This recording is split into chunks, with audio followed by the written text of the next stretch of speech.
Welcome to Money on Tap, your personal finance headquarters. Money on Tap is where we bring out the professionals and experience and some fun in what we call three-dimensional investing, utilizing insurance, brokerage, and fee-based planning.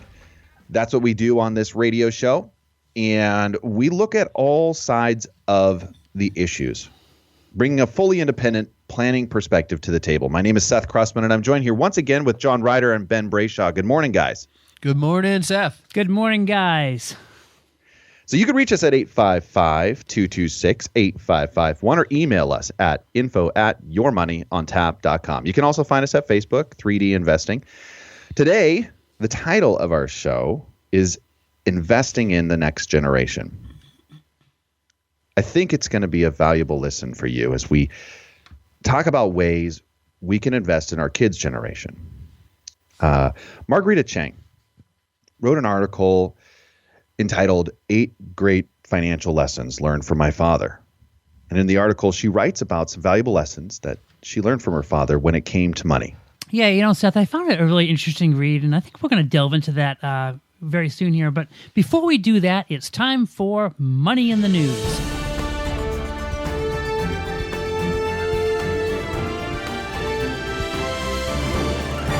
So this first story here, I found pretty fascinating.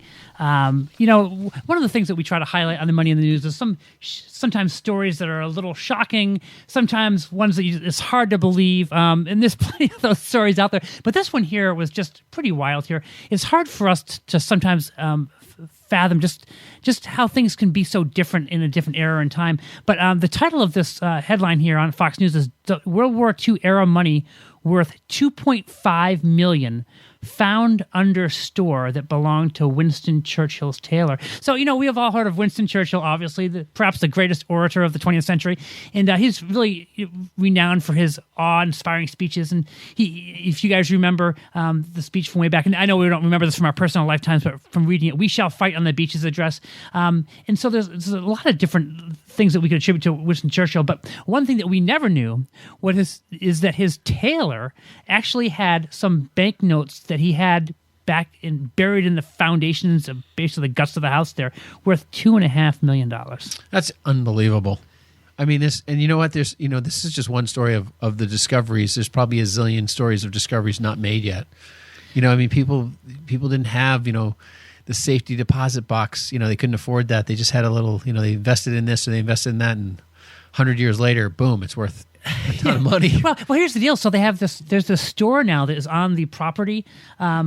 It's called Cotswold Outdoor Store in Brighton, England, and basically the notes were found when Russ Davis, who is the owner of the place, construction workers were tearing up old layers of carpet and tile. And he said that the notes were caked in dirt and did not realize what he had initially. He said, "I thought it was just a block of wood, so I snapped it in half, and then I found a note right there." He was saying this in an interview with the BBC. So the Sussex police now, I guess, are in possession of the notes, and they're keeping them safe until they figure out where the money came from and who is the rightful owner. Now, I'm thinking, if I'm the owner of that store, there's no debate about who the rightful owner is. I bought this fair and square. We found it now. I'm keeping it. Yeah, no, seriously. I was just in Brighton back in April. Oh, that's right. Yeah, Ben, you were traveling over there. Ben, it'd be nice if you would, the date of this article is in June. It'd be nice, Ben, if you'd done a little, maybe exploratory searching over there. You might have come back with a little bit more money in your pocket. I know. I should have. But, I wonder which store it was again. Yeah, Cotswold Outdoor, and you're kind of an outdoors guy, so that could have been. But just amazing there how it all worked out. One of the Davis, who's the owner of it, said that it was unclear who buried the notes, but suspected they may have been left there from a bank robbery or been stashed during the war by someone who died. They're also saying it also has been speculated that they could have been buried by a member of the family that owned Bradley Gowns' department store back years ago. But yeah, it's just amazing how those things work. And it'd be nice if I just find it interesting, the whole thing with the debate. So for instance, if you bought a house, Ben, or you bought a business on Main Street in Manchester, and you were down in the basement of that building and you looked underneath the tile and you found some bills there, even though you might call the press in to say this is really cool, I can't imagine it'd be up for a debate whose it is if you own the title of the property. Yeah, I know. Why is that even a debate? If they were titled shares, Yeah. know, yeah, but it sounds like just like bills, and it wasn't a whole lot of them, but I guess because of the age of them and how many of them there were, it wasn't a whole lot of them, but it was, worth $2. Can you imagine how that could just change your life? Yeah, oh yeah, no, I totally agree. But I think if it's like banknotes that are just like it's like a cash receivership kind of thing. Yeah, it has to go with the building owner, I would think. But there's something you were saying, Ben. There's lots of different things, and Seth, I think we were chatting about this as well too. Is that there's a lot of different things out there that it's just so amazing. If they're rare, they're expensive. Like I remember reading about there's a rare nickel from 1913. It was known as the Eliasberg Liberty Head nickel. It was one of only 5 ever produced, and it was auctioned off. It's going to be auctioned off in August coming up. They expected to sell this nickel, 5 cents, right? Yeah. Between $3 and $5 million for one nickel. I don't get it. I mean, you always wonder, like, who's paying for? I mean, that nickel's great. Put it away on your bookshelf. Put it over. Frame it. Put it above your great. I just don't get it. I don't get it. I don't understand. I guess a lot of things. That's because you don't have $3 to $5 million to buy it. That is true. That is true. and if I did, I can assure you, I would not spend it on that. Yeah. Well, my grandfather always said, "Don't take any wooden nickels," but he never said, "Don't take any of the Elias nickels." So I should have paid closer attention to what he really meant by that saying. Yes. And you know what's weird too is why do they only produce 5? Isn't that kind of weird that they only produce 5? I mean, yeah. What happened? I mean, think of what it costs probably even back then to actually set the mold to make that, and then it's like, we'll only make 5. We'll make some guys multimillionaires later on when they cash them in. So, Ben, I have something I want to bring up for our next article today. And I think you'll actually enjoy this. And Seth, I think you will too. I know you don't live in New Hampshire, Seth. You live in Portland. Okay, Portland's fine and everything. But New Hampshire, here it is in the paper, online paper here. New Hampshire, number 9 best state to retire in. Now, we don't often get to the top of the charts here, I have to say it, New Hampshire. And why is that? Well, we have some things like property taxes that are really high. We also have some very cold weather out here, which is not attractive to live in, especially about February, when we're all wishing it would go away, and then we get a forecast for another 1.5 feet of snow coming. But I thought this was pretty cool. So, I think New Hampshire is looked at as a great place to live. And I agree. Only 1.3 million people that live here. I was just in New York City. Guess how many people they have just in New York City alone? 10 million people. Having only 1.3 million, it's great for population. We have a zillion in the people state, running in over the state of New Hampshire. Yeah, in the whole state. Million. Yeah, the share. If the cost of living here is not cheap, so it's 18% above the average. The average income for 65 plus is $53,000 a year. And then they also write in this article here about the average healthcare costs for a retired couple. It is expensive. There's no doubt. And I think it is across, but it's $424,000 over the course of your retirement lifetime. Is that crazy or what, guys? $424,000, and that's why, folks, we spend a lot of time talking about protecting those assets, because if you look at it right there, that the U.S. average that people are going to spend when they're 65 and older, that they're going to spend on their health care, is $423,523. This is why we talk about taking care and doing some things to help protect that 401k, doing some things to help protect that IRA that you have, to help protect the house, maybe the second house that you have. That's why we spend some time talking about that. So there are a lot of reasons why we would all want to retire in New Hampshire. So number 9's not bad. We haven't been there for a while. Ever, maybe. I don't know.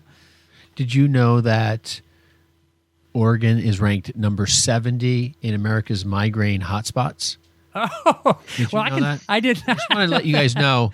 Oregon, Seth, is ranked number 70 for migraine. Yeah, hotspots. well, it's been a while since I've seen Kiplinger report fake news. Share with us. Well, no, that's what this is. Oh. It's number 9 New Hampshire. That's where this came from. Well, Kiplinger just very reliable. Fake news. I'm going to go over to CNBC here because of the quality of their reporting, where they have ranked the 11 best places to spend your golden years. Guess what? Portland, Oregon, number 1. Gentlemen. Oh, my goodness, Seth. 1. Seth, was this was this article from about 12 years ago? What's the date of that article? I will give you the date right here. This is actually from June 9th, 2018. I don't know, Ben. As I'm hearing things, I'm hearing fake news myself. I don't want to make things up, but I just... Oh, I'm sorry. Was the Wall Street Journal, would that be a little bit better place to go? Because I could go ahead and pull that one out here too. And... give you best places to retire. Portland, Oregon. Why are people 2015. So why are people retiring to Portland, Oregon? There's probably actually a lot of good reasons. But you know what, Seth? I've never been out there, so I can't. Well, I'm not done yet, though. Okay, John. okay. I'm not done here. We can go back to 2005 and pull out the rankings for 1 out of 50. Guess what? Best cities for seniors 2005. Folks, if you're looking to retire, Portland, Oregon, we've got number 2 ranking for best cities for foodies. You know? Oh, that's good. That's good. I like that. Let me see. Where are we at here? Let me see. Oh, number 7, America's most playful cities. Okay.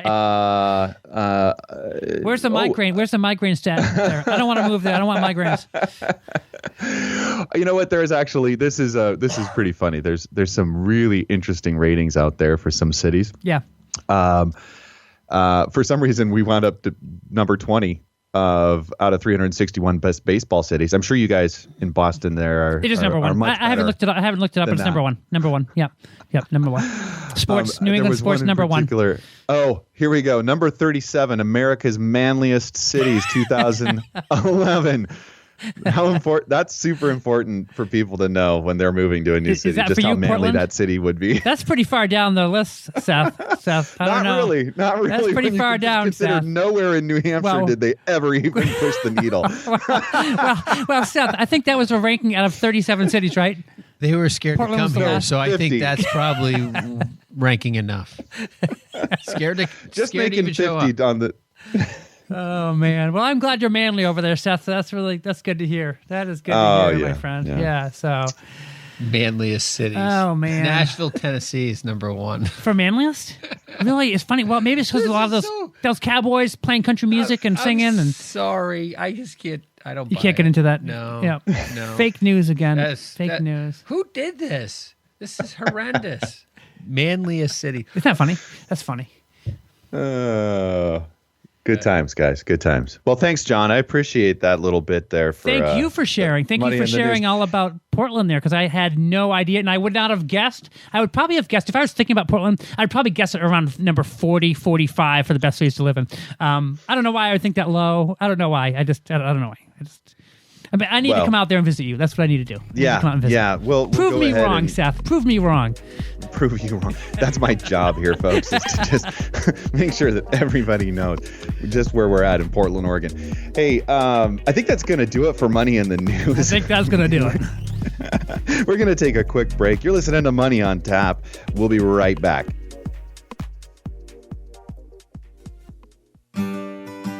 Hello, my name is John Ryder, a partner with Brayshaw Financial Group and one of the co-hosts of Money on Tap. 10,000 Americans are turning 65 every day, and planning a successful retirement today is more challenging than ever, with a roller coaster stock market, political and economic uncertainty, and so many unknowns when it comes to the escalating costs of healthcare. Let us show you how we utilize the 3D method of investing, utilizing insurance, brokerage, and fee-based planning. Using our experience, let us help you plan for a successful retirement. Now is the right time to start getting help. Give us a call at Brayshaw Financial Group at 855-226-8551. Headquartered in Bedford, New Hampshire, we have offices across the country. We would love the opportunity to meet with you. There's absolutely no cost or obligation to meet with us, and we welcome you to our offices. Call 855-226-8551 today. More Money on Tap in just a moment.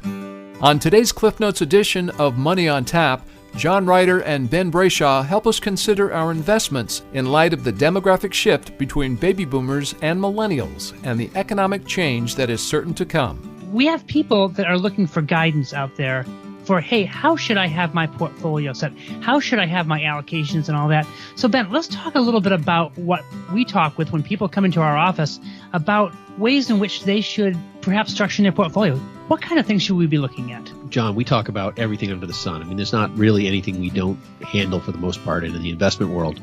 But it doesn't mean you have to take a huge amount of risk in this world to actually make money because of this demographic shift. I think that's the real story that exists out there, and people aren't really giving it the credit and the validity that it needs. And we talk to people all the time saying the baby boomers are coming through buying up yield-producing, dividend-producing assets. Those things are going to rise in value as the demand for them increases. We're at the front end of this tidal wave. This is an opportunity to take advantage of those yielding assets if you know what you're doing, because you can probably take less risk and potentially see better returns because of that shift, because of that tidal wave, because of the demand for income-producing assets by people who are retiring, because that's what they need is income. Now, at the end of the day, though, it may not be true. It may not work because you have the millennials coming through, and that's a whole nother swing. So you've got these polar opposites, that ping-pong table going on between those two age brackets. Now, at the end of the day, those people are going to be spending, the baby boomers are going to be spending, and where they're going to be spending is not exactly the same kind of thing, but it could be. There could be some similar overlaps. But I think ultimately, kind of the traditional stock market investments where you have a certain amount of risky stuff and not so risky and real conservative and all that kind of generic malarkey, I think it has come down to that because the old story no longer fits the current demographic swing. So it's not like it always was. Times are changing. Yeah, times are changing. You think about, was it Lee Iacocca when he created all the different cars moving with the baby boomers? Why was he so successful? He made the minivan and all the different vehicles. I remember seeing a story about him and how he went through that, and he just kept meeting the desires of that age bracket. Age brackets coming through now, they're looking for income. That's one of the things why the bond world, the annuity world, the dividend stock world, the low-risk portfolios are so attractive because they want that station wagon. But I think if you're not taking that scenario into play, you're going to miss the whole cart. And it's going to literally walk right by you and maybe trample you in the marketplace. Thanks for joining us for this Cliff Notes edition of Money on Tap, with great tips from the pros in three-dimensional investing, utilizing insurance, brokerage, and fee-based planning. Now here's more Money on Tap with Seth, Ben, and John.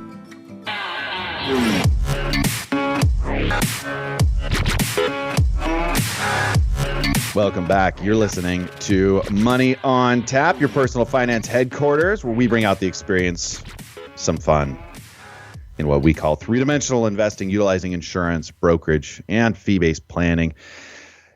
So we have been talking about absolutely worthless information so far. Fake news, number 9, New Hampshire. I can't get out of that mode with you guys. I'm having a hard time getting away from all that. right, You know Seth, what? You're number 1. We're number 9. Are you happy? Yeah. Okay. If this is important for you, You can come over here. We'll see how manly it is. Yeah, Seth, come on over here. We'll show you. We'll show you how manly New Hampshire is. You can reach us at 855-226-8551 or email us at info@yourmoneyontap.com. Feel free to go ahead and weigh in with John and Ben on what is the manliest city truly in the continental U.S. here. We are actually going to be talking about something I think that's very valuable, which is, it's a conversation. It's continuity. It's how do we move from generation to generation? And, certainly I think a goal would be to increase our fiscal mindset, our ability to work in finance and have some fluidity from one generation to another. If anything, improve the lives for our children and their well-being. Absolutely. Do you know that the Financial Industry Regulatory Authority Foundation estimates that nearly 2/3 of Americans can't pass a basic financial literary test? That's 66% of adults can't pass a basic literary test when it comes to their finances. So when it comes to learning about money, obviously our generation hasn't learned a whole lot, and also our kids are not really going to find the basic building blocks of financial education in the school system. Now, I know there are some programs and some courses out there. In fact, we have our kids at the local Christian school. We do have a couple of courses that they do. They're kind of minor, very small semester course where they talk. First of all, in 8th grade, they talk about budgeting and important not spending more than you make and all that kind of thing. But I will tell you, with a daughter in 8th grade, it kind of goes in one ear and out the other, really, because I don't really think about spending and budgeting. However, they do repeat the course again in the senior year. It's actually a really good course in the senior year because it really does kind of bring to light some of the issues that we're going to talk about today. It talks about budgeting, first of all. Then it talks about making sure that you don't fall into credit card debt, that type of thing. And it's hard even for a senior to understand because they don't have credit cards offered to them until 1 year out, and then they go to college and then they get hammered with all these cards and offers and all that. But they also talk about just the basics of mutual funds and stocks and bonds and basically how that works. But I will say, for the most part, kids graduate from high school having no idea. Then they go off to college, and yes, they might be taking microeconomics and macroeconomics and all that, but there's really basically no financial education. Now, Ben, when you went to school, wasn't all that long ago, but was there, I know you took some finance courses and all that, but there wasn't personal finance, right? This is more of the big picture, right? When it came to your finances and all. Yeah, I mean, when I studied finance, it was all the upper level math of finance and all that kind of stuff. So between the engineering mathematics and the financial math, it just and the entire industry as a whole, it was a 30,000 foot view on that compared to bringing it down to a smaller level. But a lot of the courses in the financial planning realm did talk about all the planning pieces around people and so forth. But I think ultimately there's not enough. There's just not enough education out there for people to. I mean, even my kids, like we try to talk about stuff. They're not interested in it. I know. That is, and I don't blame them. Yeah. But and they probably get 10 times more than the average household because we talk about it all the time. Now we got to be responsible with our money. We make our kids pay for their insurances and stuff like that, like the car insurance for my daughter. We got our license. Those are things that we do, and we do those intentionally to teach them responsibility. If we don't do those types of things, we lose the ability to really teach them the value of the dollar. Now, there's a lot of different ways. Just because I do that doesn't mean that everyone needs to do that, because there's other things I don't force them to do. Yeah. But that's the item I chose. And we'll delve into some of those different areas. And in fact, we want to talk about some of the ways in which we can actually help our kids. It could be grandkids that you're going to help too with this type of thing. But really, before we do that, I want to go into one thing. I'm going to put you guys on the spot. And I'm going to share with you. Can you guys remember a time? Maybe it was high school. Maybe it was a little after high school. Maybe it was college. Maybe it was a little after college. We did something dumb when it came to finances. I'm going to share with you mine. So I'm going to give you guys a second to think about yours. But so my wife was reading my baby book. A little while ago. I don't mean when you were a baby, Ben. I don't mean when you were a baby. No. I went through too many diapers. Everyone's got a learning experience. No, but it was funny because she was like, it said that my mom had written in there that Ben's a saver. Oh, interesting. Just interesting, concept. But when I remember struggling to get out of like the college debt and the credit card debt when you first got out of college, you're trying to get your life started. It's just that overwhelming feeling that a lot of people are trying to dig their way out of, and sometimes you're fortunate enough that you can, but a lot of people aren't. Well, you even look at, and we've talked about this before too, guys, just about the cost of college and how much it actually costs, and how do you get out of a bill, $200,000 when you graduate that a lot of kids are seeing now when they get out? I have a friend of mine whose two sons are in medical school and dental school, and the bills that they have is $80,000 a year. And they're going to be making some good money when they get out, but I'll tell you, it's going to take a while to pay that off. But I'm thinking of one thing in particular. I remember when I was in high school, probably around my senior year, and I don't know if you guys remember. Do you guys remember like the Columbia Record and Tape Club? There's different things you could get CDs from. Maybe that was a little after your time, a little bit older than you guys. But I remember you get. I remember this well. Yeah, and there was another one. Maybe it wasn't Columbia. I want to say it was BMG. BMG. That was the second one. Yes. I think I got involved in that one too. I wasn't going to share that one today, but since you mentioned it. No, so I was a member. Yeah, so I was too. I was a member. Members only. I was wearing my members only jacket there when I got that. But guys, I remember them having this great offer. If you buy one CD and pay for shipping, and CDs were the big thing that had just come out then. If you buy one CD, then we're going to send you 7 more. And you get those for free. But what you also had to do is you had to make sure that every month when they sent you a new offer, that you would send back and sign off that you did not want the next offering. And you had to do that for a whole year. Well, I remember switching from because I went to boarding school, and I remember having a home address. I did not have my mail forwarded, so it kind of sat at home for some reason to get forwarded to me. And I remember all of a sudden getting a notice saying that my credit was going to be dinged. And it actually took a little while because they wanted me to pay like $175 to pay off all those things, and I didn't have the money. Big money. Yeah, and here's what I did. It'll go away. I kind of ignored it, thinking, they're not going to go. Yeah, I'll join BMG now. And then I don't think the same. Out of mind. I love that financial lesson. I thought it would go away, but one thing we all know with money, it never goes away. I don't care if it's the IRS, if it's the credit card, if it's $100 someone wants from you, they're going to get it from you. And I just remember that. And that was something that really taught me a lesson early on. Don't sign up for something that you can't take care of. And that was really a contractual type agreement, which I should not have done at my age there. And but it taught me a lesson early on. Don't do that again. Yeah, I joined one of those clubs too. Did you really? Okay. Coming true. Something tells me Ben joined the club. He sent back the notice every month, and he had no problems. No, I think I did have a problem. Did you with little debt collector calling you? No. I think it was like they were going to charge me for 1 or 2 CDs. Yeah. And I was like, I'm not paying it. And I don't think everything was like it didn't get back within like a day of the time period it was supposed to be or something. Ben, that. that I loved it how if you didn't select the CD that you wanted, that they sent you something. I know. Yeah. Just random. Really didn't care for. Yeah, it was like they would send you something out in a genre that was no basis for your interest whatsoever. Right. It was always the junk stuff. I think I still have like a Tiffany CD or a Cyndi Lauper CD kicking around someplace just because of that. That is funny. No, I think so too. I think there's something in one of my books.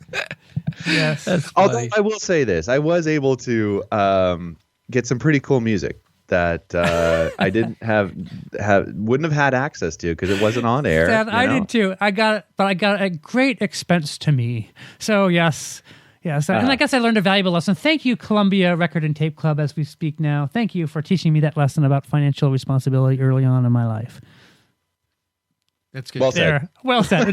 So I think we've all made mistakes in the past. And you know what sometimes I think is the difficulty sometimes when talking to our kids about it? It's the fact that we know we've made mistakes. We're not perfect. And you know what? I think our parents are the same way. Our parents may not have been perfect savers. They didn't do everything perfectly right. And we all know that and their parents didn't do everything perfectly either. Although I will say this, that generations in the past really, I believe, were handling money much better than we are today. And I think some of that was passed down from generation to generation just by the dad sitting down with the son and saying, listen, here's what you need to do. You know, I paid $8,000 for my first home. I had it paid off in 7 years, and you should do the same thing, you know? I think that you touched on something interesting, though, is when you illustrate the dad and the son relationship. That's been a very strong historical precedence. Like a lot of fathers have sat down with their sons and taught them how to manage finances from an early age. But it hasn't necessarily rang true for a lot of women. And I think that that's one of the things that, in talking with a lot of couples out there is that there just wasn't and hasn't been a financial education piece in place. So I want to encourage at the end of that, fathers, mothers, sit down with your kids and have these conversations. And don't necessarily think. I think the thinking there was that a lot of women are going to kind of go through home ec and become moms and caretakers of the home and that home kind ec of a doesn't philosophy. exist in school anymore. What's that, Ben? I was going to say home ec doesn't even exist in school anymore. It's a whole different deal. But guys, too, if you think about it, it was years ago, generationally, the men that made the money, right? That's how it was. Yep. The women were at home, which I think is interesting because it's really changed. But it doesn't mean that the women were not financial managers, because many times the women, the men would work hard during the day. They would be dead tired at the end of the day, put their feet up, and then they just put the paycheck in, and the wife would plan on budgeting it out and getting the bills paid, all that, because he's working. He doesn't have time to do all that, right? The coupons. But I remember sitting around the kitchen table clipping coupons with my mom. Yeah. Well, in my family, it was a little bit of the reverse, because my mom was really a very, very intuitive, very intelligent financial woman who had a significant gift in that area. So when my dad started his printing company, she handled the books, and she made things happen there. She was very, very talented. So for me, I saw a lot of that. Sure. Sure. I learned more from, your mom, my mom and the business practices they put in place than I did. Did your mom work with your dad at the company? Or? Yeah. So that was interesting. Was she a bookkeeper there too, or? Yeah, she did, and then they hired people to do that work too. But she was just very, very intuitive about how to handle. Yeah. So I think that's interesting. It was my on my both my grandmothers were very much involved in finance, and that's what they did at their home. My grandfather passed away before I was born, so I never got to experience that. But I know that for me, it was my dad talking to me about the rule of 72, and compound interest. Yes, in money. Sounds like my dad. Yeah. That was the conversation and how to invest. But it definitely was like more of the practical finance piece and saving and kind of the top blocking and tackling pieces in finance that were covered by my mom. Right. Well, I think there's a lot of lessons we can learn from the generation that came before us, and hopefully we can pass that on to the generation following. The title of today's show is entitled, what was it again? Investing in the next generation. Whatever we want. No, it's investing in the next generation. So I recently came across an article that I thought was really interesting. I thought we'd share with our group here. It was written by a woman named Margarita Cheng, and she's the CEO and founder of Blue Ocean Global Wealth. It's a financial planning firm out of Gaithersburg, Maryland. And the article is entitled 8 Great Financial Lessons I Learned from My Father. And I thought it was pretty interesting because in the article, it really talks about, in the beginning, she talks about her father. Her father emigrated from Taiwan back in the 60s. He only had $17 to his name and the clothes on his back. And so she says, though he was poor in a material and financial sense, he never considered himself poor. His mantra was that financial wealth alone does not represent one's true wealth. She writes this, she says, "My dad taught me not to define myself by how much I had, but by what I did with what I had. I learned early on not to let money be the sole determining factor for the decisions I made in life. But I also learned that although money couldn't buy happiness, it could provide peace of mind, freedom, and flexibility. I'm thankful for the values my father instilled in me about true wealth, but I'm also grateful that he taught me about finances. My dad understood the importance of financial literacy and has left me a legacy that I am now passing on to my own 3 children." Guys, I hear this more times than not. You hear about an immigrant that comes over. They come over with no money at all, and somehow they love this country, and somehow they figure out how to work hard and how to make it happen. And I think about my brother-in-law. His father came over from Italy back in the 30s, right around when the Great Depression was here. And he started an auto repair business, an auto body business. He came over with nothing, basically just like she said, the shirt on his back basically is what he came over with. And somehow they figured it out, and they used the great freedom and fundamentals of freedom that we have in this country to make a great living, and did very, very well over time, and took care of his family, and just did a great job. But it's a powerful story when you think about what can happen. But it doesn't happen by accident. So he could have come over.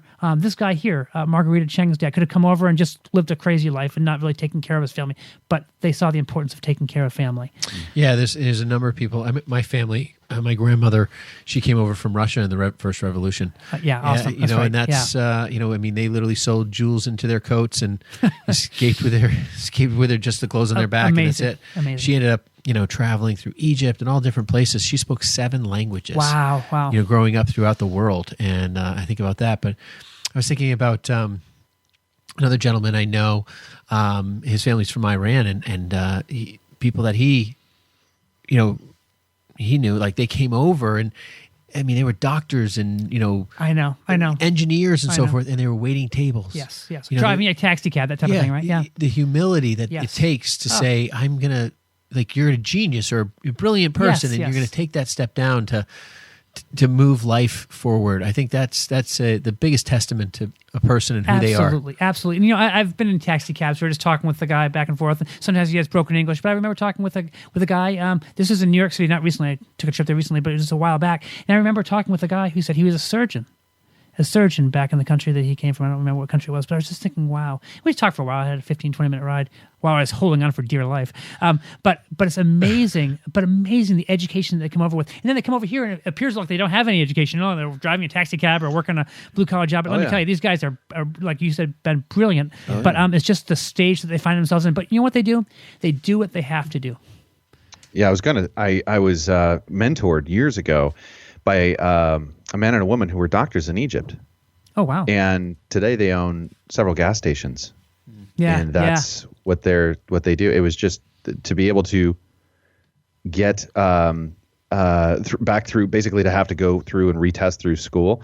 It was going to be it was going to be way too much for them to have to go through. And anyways, they have a phenomenal life now, and they love what they do. Fantastic. You know what? That's gonna be kind of we're gonna put a pin in it, and we're gonna be right back. You're listening to Money on Tap. Hi, my name is Ben Brayshaw, one of the co-hosts of Money on Tap. If you have questions when it comes to your retirement and are looking for a personalized solution, contact us at Brayshaw Financial Group. In today's volatile stock market, we can help you plan to find your successful retirement solution. Am I saving enough? Am I saving into the right places? Do my investments match my appetite for risk? Do I have a tax strategy that is going to help me keep more of what I earn? How can I maximize my Social Security income? If you are like most people, you are getting closer and closer to your retirement and may be wondering if you're taking the right steps. If you're in retirement, you may be wondering, am I maximizing my income while preserving my estate and caring for my family? We talk about all things financial in what we call three-dimensional investing, putting a plan around your financial future.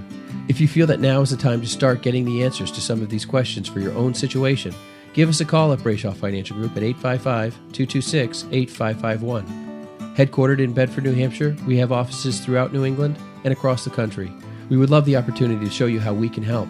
There's absolutely no cost or obligation just to meet with us, and we welcome you to our office. Call us at 855-226-8551. Now back to Money on Tap with Ben Brayshaw, John Ryder, and Seth Krussman. Welcome back. You're listening to Money on Tap, your personal finance headquarters, where we bring out the professionals' experience and some fun in what we call three-dimensional investing. You can reach us at 855-226-8551 or email us at info@yourmoneyontap.com. So we have been talking about financial lessons and financial lessons that we've learned in our life and what we can do to try to pass on financial lessons to our children. And here are some things that you can do right now to raise financially literate children. I think that's one of the goals that we have Money on Tap is to not only help our clients to engage in areas around finances that maybe they haven't thought about, doing some planning pieces, in improving the financial literacy there for our clients, but also helping to transition to creating their children and their family and instilling these practices in their family so that their children can have financial literacy as well. So one of the first things that we can try to tackle is to teach our children hard work. And this is one that I just struggle with. Like recently, it seems like this is one of the, I've talked to so many people. I'm like, what is going on? Why can I not get like my kid to work hard unless I throw, some monumental threat out there? Like we're going to shave your head. I don't know what, so you can look like dad. Yeah. So you can look like dad. Yeah. Yeah. Yeah. I'm like, when we were growing up, Kira and I talk about this. It was, we were picking berries. We were, cleaning offices. Kira was babysitting. I mean, we just had stuff we wanted to do. We were motivated to get money and save money. And that's one of the things our parents taught us was, 10% goes to God. And then we've got, the 50% goes to savings. And then whatever's left over, you can save and have some fun with that way. Buy some CDs. But we were motivated as kids. So first of all, we probably have a little bit of a blissful perspective of our childhood. Oh, never. We worked hard. We didn't get paid. But, when you really break it down, we didn't, we weren't like, hey, let's go work. Hey, looking forward to it. Yeah, we're forced into it. I think we saw the financial benefits because, my parents didn't buy us anything. I mean, they were like, you want that? You need to go earn it. And then if you really wanted it, you got the job. So then you got a job and you're like, oh, I like making some money. That's not bad. I'll go pick more berries. I used to pick strawberries for a local farm. Yeah. Yeah. So, we're trying to struggle through some of these concepts right now, just so folks don't feel like, we figured out the recipe we don't have it all But together, that's why, just with my daughter, that's why I said to her, if you want to drive, you need to. Yeah, she's 16 when you're Yeah, she's 17 now. I was like, you need to pay for your insurance. Yeah. And it's funny because during that conversation, we were figuring out the increased cost of my insurance, give her the number and everything like that. And she's like, oh, it's so much money. I was like, yeah, well, get to work. Congratulations. It's a privilege, not a right. And she got right to work, didn't she? She did. Girl? She got right to work. She got a job herself. No, she got more than one job. Yeah, I think she got two or three jobs going. Three jobs. She really wanted that. And then she saved up. She bought a car. I told her I'd split the car with her. Yeah. Just a little simple thing, Yeah, you know, and so forth. But it was funny because my son, who was like 13 at the time, said, "Oh, Cassidy, don't worry. The insurance thing, you only got to pay it once." A little financial literacy lacking in there. Yeah. And then I said, "No, Colin, we pay that every year." He's like, "Really? You pay that every year?" Yeah. I was like, "Yep." Well, you know, that's great. So number 2 is giving your child a vision. And I think I want to say something about that last piece as well, is that before we move on, is that I like what the article highlights and says, don't be afraid to pay your children for work. Oh, yeah. You know, and because the financial rewards piece, when they do something and they do something well and rewarding them financially, that can really build some great neural pathways for them to get some correlation around, hey, if I want more financial reward, I can be creative. I can find new ways to, you know, work and to make money and be an entrepreneur and just connect some of those pieces for them. I know it's a challenge for us as parents to figure this out, but don't be afraid to pay them for their hard work. Absolutely. And I think that really ties into number 2, which is I pay them every day. They get food, shelter. I'm just kidding. Yeah. Water. But no, I think number 2 here really ties in with that first piece. Give your children a vision. So let them know that what can actually happen. And I think it's very important for kids to understand that they're not going to get everything that you have overnight. It doesn't happen overnight. So let them know, hey, I'm saving up for this. Let them know I'm saving up for this tractor. Or I've been wanting to do this kitchen for a long time, and your mom and I have put money away for the last year, 18 months, 2 years to do this. We've been wanting to do this deck project. I Just do let them that know very intentionally. I use an online savings account that allows us to break up, you know, different like sub accounts inside of it to save at different tools. You know, basically we have a vacation account. Yeah. You know, like we have. Ben, you haven't been on vacation for years. What's going on with that account? Yeah. No, but I mean, we save for that stuff Yeah. intentionally. We do what we can, you know, and then, you know, if we try to use the points for the airfare, we try to, you know, a little bit of money. But here's where we're tying in. Let the kids be involved. I don't know if you guys do this or not, but let the kids be involved in that They know vision. we do that. Yeah. But they don't know. They don't watch it. They don't see it, but they know it exists. Yeah. But I think it's so important for kids not to think, okay, like the other day we actually got a credit card to put some stuff on. We have the money to pay for it, but we were buying some materials for a project we're working on. And so as I whipped out the credit card, the new one that we just got, the new flashy one, because we were trying to get some miles on it, my wife said to my daughter, hey, just so you know, we're not just throwing this on a credit card. We're actually paying that off as soon as we write it because we're getting miles on it. Yeah. We're going to be able to afford miles to make a flight here and there. But it's important for them to know just because you're whipping out a credit card doesn't mean you're spending the money there. And but I think for our kids to get a vision of what we're doing and how we're doing it, and to understand that, hey, I may have a nice car here. The first car you're going to get is not going to be so nice. It's going to take a while for you. Yeah. Your car might be rusty that you get. It might be, but it's not going to be the same. Yeah, give them shiny goals. one. Yeah, exactly. Give them goals and help them put pen to paper around this and actually understand. Okay, if I have, if I'm bringing in this much and I'm how many weeks is it going to take me to save to get to this goal? I think that's critical. And I think number 3 is helping them learn to save. Yeah. So we talked about having a vision, but also helping them learn to save. And how do you guys do that? I mean, what's the best way you think? My 5-year-old doesn't seem to have an issue with this. The piggy bank she loves to load it up, and she doesn't have a care in the world as far as the rest of the finances go. The 13-year-old, on the other hand, this was a concept that he's really struggled with lately. Like it doesn't seem to have any value to him yet, and trying to just help him understand what does this look like? It drives him crazy. When we go to the bank, I'm like, no, we're going to go ahead and put these dollars over into the savings. And he's, yeah, but this is my account over here. I'm going to save it in this account over here, which is a spending account. And I'm like, how's that working out for you? It's got zero balance in it right now. Minimum balance fees are getting hit. Yeah.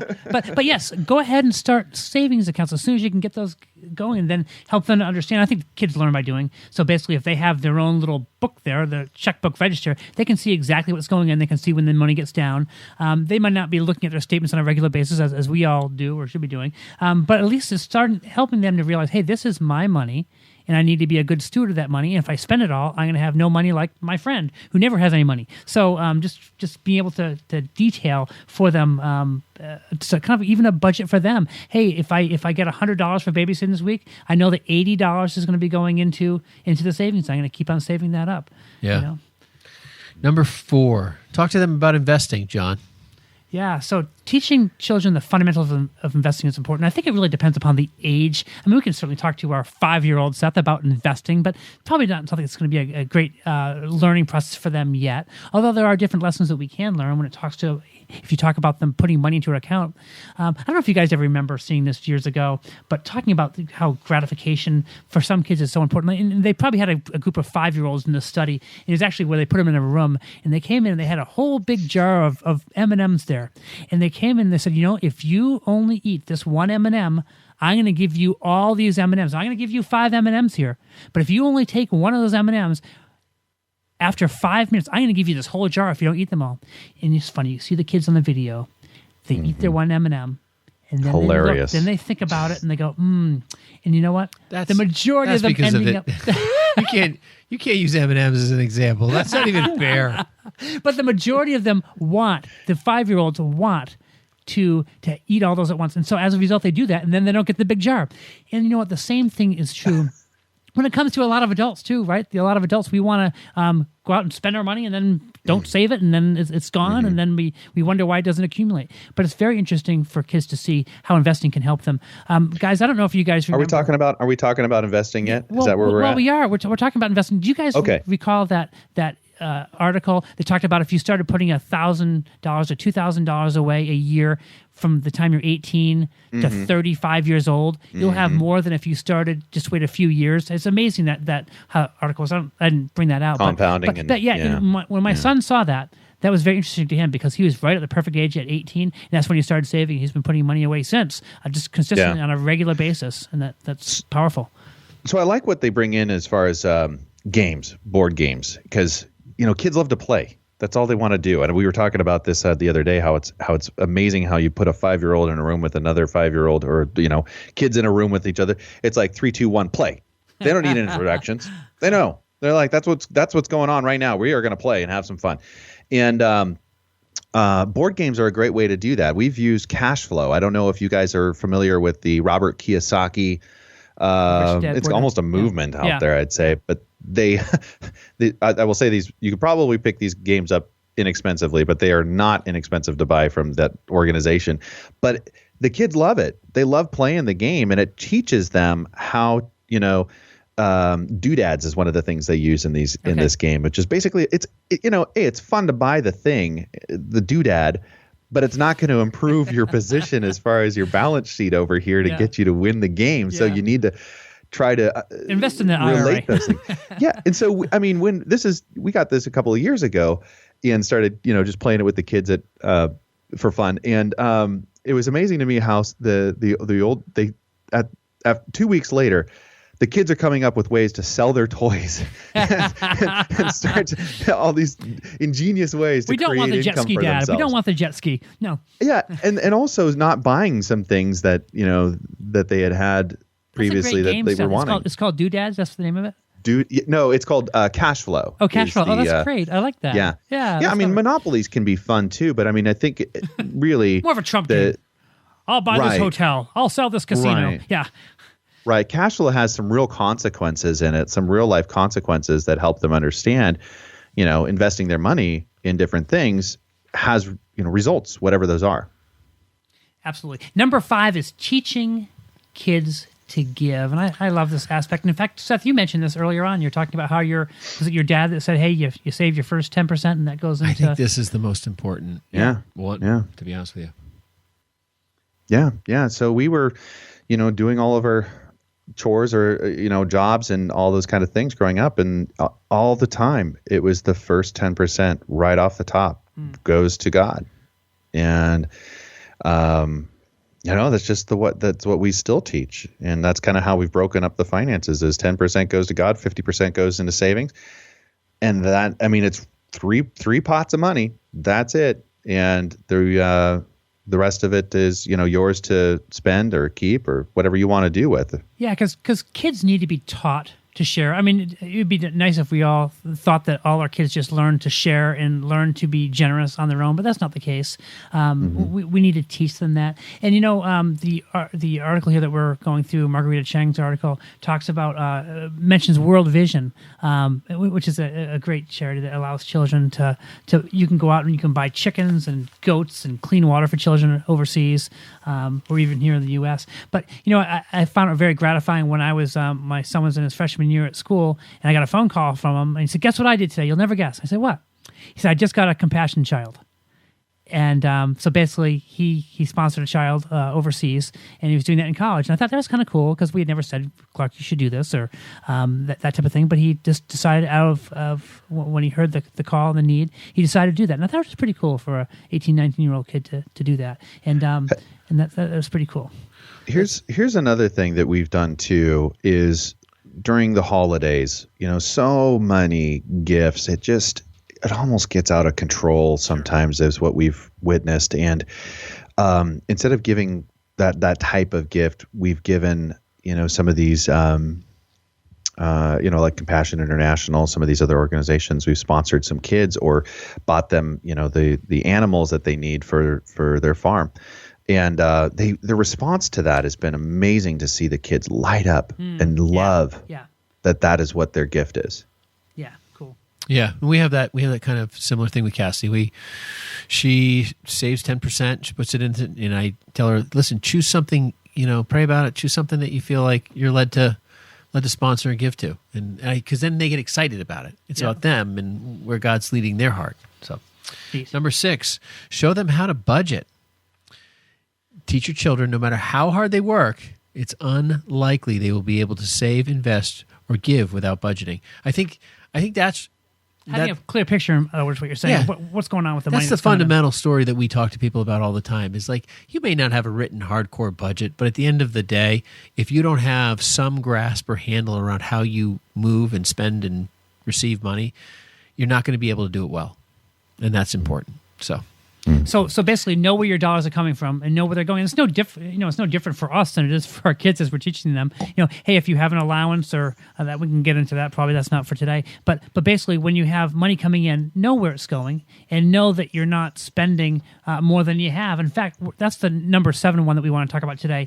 Warn them about debt. And if there's one thing in our culture that we all see today, and it is unbelievable how much debt there is out there when it comes to people's personal financial situations. We see companies that are in debt. We see individuals that are in debt. And that can be a major, major problem later on. It may not be a big deal with $100 or $200, but that $100 or $200 grows into $1,000 to $2,000, and all of a sudden the compound interest starts mounting up, and it can be very, very difficult. We've seen people come into our office with great amount of debt, whether it be a home or this or that, and it can be very handicapping.